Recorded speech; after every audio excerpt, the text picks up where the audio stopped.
ప్రసాద్, రమేష్ అనే తండ్రి కొడుకులు తమ క్యాటరింగ్ వ్యాన్ని అందంగా ముస్తాబు చేశారు. ఏనాన్నా, ఈ అత్తాకోడళ్ళు ఇంట్లో నుంచి అసలు బయటకు రావటం లేదు. పెళ్లి వంటలు చేయడం ఇంకా పూర్తి కానట్టుంది బాబూ. టైం ఇక్కడే 12 దాటింది. పెళ్లి వంటల్ని తీసుకుని ఇంకో గంటలో మన న్యాచురల్ ఫంక్షన్ హాల్ దగ్గరికి వెళ్ళాలి. లేకపోతే పెళ్లి వంటలు ఆర్డర్ ఇచ్చారే ఆ దామోదర్ గారి చేతిలో మనకి మామూలుగా ఉండదు నాన్న.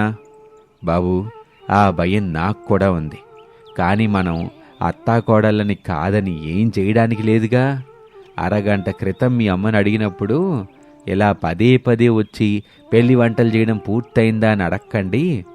పెళ్లి వంటలు చేయడం పూర్తయిన తర్వాత మేమే పిలుస్తాం, అప్పుడొచ్చి అన్ని రకాల వంటల్ని మన క్యాటరింగ్ వ్యాన్లో పెట్టండి అని చెప్పింది బాబు.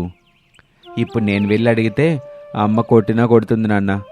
ఎందుకు వచ్చి తలనొప్పి చెప్పండి. ఈ అత్తాకోడలు పిలిచే వరకు ఇదిగో ఈ వ్యాన్ దగ్గర ఇలాగే ఉందాం. అలాగే బాబు అని తండ్రి కొడుకులిద్దరూ మాట్లాడుకుంటూ ఉంటారు. అత్తాకోడళ్ళు శారద, అనామిక ఇంట్లో దిగులుగా కూర్చుంటారు. కోళ్ళ, ఇప్పుడు పెళ్లి వంటలనేం చేద్దాం? నాకేం అర్థం కావట్లేదు అత్తయ్య. అసలు బుర్రే పని చేయట్లేదు. దామోదర్ గారు చెప్పిన అన్ని రకాల పెళ్లి వంటలు చేసాం. తీరా తీసుకెళ్లే సమయానికి అతను ఫోన్ చేసి పెళ్లి ఆగిపోయింది, ఎవరెళ్ళ కాళ్ళు వెళ్ళిపోయారు, మీరేమి పెళ్లి వంటలు తీసుకురావద్దని చెప్పాడు. ఒక్కసారిగా కాళ్ళ కింద భూమి తిరిగినట్టయింది. అయ్యో అత్తయ్య, అంత పెద్ద పెళ్లి ఆగిపోవడం ఏంటి? మనం రాత్రంతా నిద్ర లేకుండా వంటలు చేసాం. ఇప్పుడు ఇవన్నీ ఏం చేద్దాం? నేను కూడా అదే ఆలోచిస్తున్నాను కోళ్ళ. పెళ్ళి ఆగిపోయిందని చెప్పి ఫోన్ పెట్టేశాడు.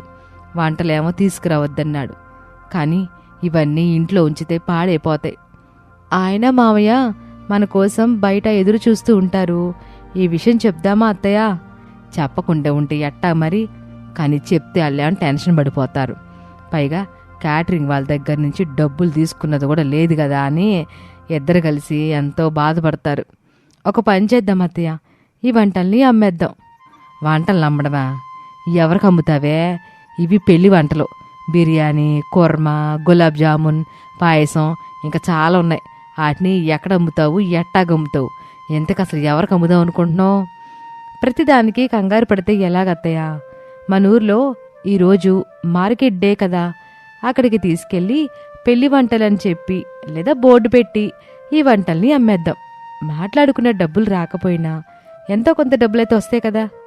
అయ్యో, మార్కెట్కి పెళ్లి వంటలతో వెళ్ళడం ఏంటే? జనాలు ఏమనుకుంటారు? జనాలు ఏమనుకుంటే ఏంటత్తయ్య? మన కష్టం వృధా కాకూడదు. మన పెట్టుబడి మొత్తం ఇందులోనే ఉంది. ఈ విషయం మీరు మర్చిపోకండి. నిజమే కోళ్ళ. సరే గాని ఎట్టా తీసుకెళ్తాం? మన క్యాటరింగ్ వ్యాన్ ఉంది కదా అత్తయ్య, ఆయన్ని మావిని పిలిచి నిజం చెప్పండి. వాళ్ళు కూడా అర్థం చేసుకుంటారు, ఆలోచిస్తారు. మనం చెప్పినట్టు పెళ్లి వంటల్ని మార్కెట్ దగ్గరికి తీసుకెళ్తారు. సర్లే కోళ్ళ, నిజమన్నదే ఇప్పుడు కాకపోయినా ఇంకో గంట తర్వాత అయినా తెలుసుద్దిగా. అప్పటి వరకు చెప్పకుండా ఉండడం ఎందుకు? ఇద్దరిని పిలిచి జరిగిన దారుణం గురించి చెప్పేద్దాం అని అత్తాకోడళ్ళు మాట్లాడుకుంటూ ఉండగా బయట వ్యాన్ దగ్గర రమేషు, ప్రసాదు టైం చూస్తూ టెన్షన్ పడుతూ ఉంటారు. నాన్న, ఈ అత్తాకోడళ్ళు మనల్ని ఇంకా పిలవటం లేదు. అసలు ఇంట్లో ఏం చేస్తున్నట్టు? ఒకసారి లోపలికి వెళ్ళిరా నాన్న. ఎక్కడికి వెళ్ళాలి బాబు? పిలవకుండా వెళ్తే మీ అమ్మ అరుసుద్దని తెలుసుగా. ఈరోజు ఆ దామోదర్ చేతిలో మన పని అయిపోయినట్టేలే. అసలే చాలా కోపంగా ఉంటాడు. డబ్బులు ఇచ్చేటప్పుడు ఎంత సతాయిస్తాడో ఏమో అని ప్రసాద్ బాధగా అంటూ ఉండగా శారద బయటకొచ్చింది. తండ్రి కొడుకులు చూశారు. దిగులు కనిపించింది. ఇద్దరూ ఒకరి ముఖం ఒకరు చూసుకున్నారు. మీరిద్దరు ఇట్టారండి. ఇద్దరూ శారద దగ్గరికి వచ్చారు. వంటలు రెడీ అయినాయా శారదా?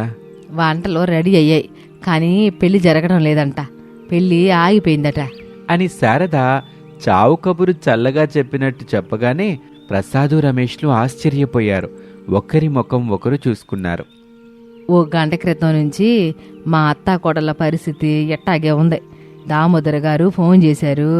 పెళ్ళి ఆగిపోయింది, మాకు వంటలు వద్దు, ఏం వద్దని చెప్పి మారు మాట మాట్లాడకుండా, మాకు మాట్లాడే అవకాశం ఇవ్వకుండా ఫోన్ పెట్టేశాడు. ఎన్నిసార్లు చేసినా ఫోన్ లిఫ్ట్ చేయట్లేదు బాబు. పెళ్ళి ఆగిపోవడం ఏంటమ్మా? దామోదర్ గారు ఫోన్ చేసి పెళ్ళి ఆగిపోయింది, వంటలు తీసుకురావద్దని చెప్పాడు బాబు. ఏం మాట్లాడాలో అర్థం కాలేదు అని శారద చెప్పగానే ప్రసాద్ బాధగా తల పట్టుకున్నాడు. అయ్యో దేవుడా, ఎంత పెద్ద నష్టమేంటి మనకి. మరి మనం చేసిన పెళ్లి వంటల పరిస్థితి ఏంటి? మనకి రావాల్సిన డబ్బుల సంగతేంటి? చేసిన పెళ్లి వంటలు ఇంట్లో ఉన్నాయి, రావలసిన డబ్బులు దామోదర్ గారి జేబులో ఉన్నాయి అని శారద చెప్తూ ఉండగా అనామిక బయటకొచ్చింది. అత్తయ్య, ఇంకా మావయ్యకి ఆయనకి విషయం చెప్పలేదా? చెప్పానే, చేసిన వంటల గురించి, జరిగిన నష్టం గురించి మాట్లాడుతున్నారు. మనం తీసుకున్న నిర్ణయం గురించి చెప్పలేదా అత్తయ్య? ఏ నిర్ణయం తీసుకున్నారమ్మా? ఈ వంటలు పాడవకముందే అమ్మేద్దాం అనుకుంటున్నాం మావయ్య. వంటల్ని అమ్మేయటమా? ఎక్కడ అమ్ముతారు? ఎవరికి అమ్ముతారు? మార్కెట్ దగ్గర, బస్టాండ్ దగ్గర, జనాలు ఎక్కువగా ఉండే చోట. ఇది మంచి ఆలోచనే శారదా, కానీ ఇవి పెళ్లి కోసం చేసిన వంటలు కదమ్మా, వీటినెవరు కొనుగోలు చేస్తారు? హోటల్ స్టైల్ పెళ్లి బిర్యానీ అని చెప్పాలి, పైగా రేటు తక్కువగా పెట్టాలి. మనకి పెట్టుబడైనా వస్తుంది కదండి. సరే అనామిక, నీ ఇష్టం అని నలుగురు మాట్లాడుకొని పెళ్లి వంటల్ని వాళ్ల క్యాటరింగ్ వ్యాన్లో తీసుకొని జనాలు ఎక్కువగా తిరిగే బస్టాండ్ సమీపంలో ఒకచోట ఘుమఘుమలాడే పెళ్లి వంటల్ని అమ్మకానికి పెట్టారు. పెళ్లి స్పెషల్ బిర్యానీ 60 రూపాయలు, పెళ్లి స్వీట్లు 30 రూపాయలు, పాయసం 20 రూపాయలు అని అనామిక ఒక బోర్డు రాసి పెట్టింది. ఇప్పుడు ఈ బోర్డు ఎందుకే? కొంతమంది కోసం అత్తయ్య, వాళ్ళు మనం ఎంత చెప్పినా వినరు. ఇలా బోర్డు ఉంటేనే చదువుకొని వస్తారు, లేదంటే మనం చెప్పేదేమీ వినిపించుకోరు. సర్లే కోళ్ళ, రావాలండి రావాలి. పెళ్లి స్పెషల్ వంటలు, తక్కువ రేటుకే పెళ్లి భోజనం, కడుపు నిండుగా తినండి అని శారద అరవటం మొదలుపెట్టింది. జనాలు మొదట ఆశ్చర్యంగా చూశారు, కానీ వాళ్ల వంటల వాసనకి అక్కడున్న వాళ్ళందరూ ఆకర్షితులవుతారు. ఏంటిది, పెళ్లి వంటలా? అవునన్నయ్య గారు, ఫ్రెష్గా చేశాం. ఇప్పుడే వండిన బిర్యానీ తీసుకొని తినండి, బాగుంటుంది. రుచిగా ఉంటుందా అని ప్రకాష్ ఆశగా అడిగాడు. అప్పటికే 2-3 అక్కడికి వచ్చారు. వెంటనే అనామిక చమత్కారంగా, రుచిగా లేకపోతే డబ్బులు ఇవ్వకండి అన్నయ్య అని చెప్తుంది. జనాలు నవ్వుతారు. ప్రకాష్ కొనుగోలు చేస్తాడు. సరేనమ్మా, 2 ప్యాకెట్లు ఇవ్వు. ఇదిగో అన్నయ్య, ఒక మజ్జిగ ఉచితంగా ఇస్తున్నాను అని చెప్పి ఇచ్చింది అనామిక. అలా సమయం గడుస్తూ ఉంటుంది. జనాలు గుంపులు గుంపులుగా వస్తారు. బిర్యానీ, కూర్మా, స్వీట్లు వేగంగా అమ్ముడైపోతాయి. శారదకి ఎక్కడా లేని ఆనందం కలిగింది. కోళ్ళ, చూస్తున్నావా మన వంటలకి ఎంత డిమాండ్ ఉందో? అత్తయ్య, మనం పెళ్లికి మాత్రమే కాదు, ఇలా రోజు అమ్ముకోవచ్చు. నాన్నా, ఇది నిజంగానే మనకొక కొత్త బిజినెస్ ఐడియా అవుతుందేమో నాన్నా. నిజమే బాబు, ఈ అత్తాకోడలు వంటలు చేస్తే మన క్యాటరింగ్ కంపెనీ దుమ్ము లేపుతుందిగా. అన్ని పెళ్లిళ్లలోనూ మన వంటలే ఉంటాయి అని వాళ్ళు మాట్లాడుకుంటూ ఉండగా అటుగా కారులో వెళ్తున్న దామోదర్ అత్తాకోడళ్ళు అమ్ముతున్న పెళ్లి వంటల్ని చూసి కోపంగా వాళ్ళ దగ్గరికి వచ్చాడు. ఏమ్మా, నా పెళ్లి వంటల్ని మీరు అమ్మేస్తున్నారా? మీ పెళ్లి వంటలా? మీరు పెళ్ళాగిపోయిందని వంటలు తీసుకురావద్దని చెప్పారంట కదండి, పైగా డబ్బులు కూడా ఇవ్వలేదు. మీవెలా అవుతాయి? ఇదంతా మా శ్రమ, మా ఖర్చు. వాటిని వృధాగా పోగొట్టుకోవడం ఎందుకని ఇలా అమ్ముకుంటున్నాం. పైగా ఒక్క ఫోన్ చేసి చేతులు దులుపుకున్నారు.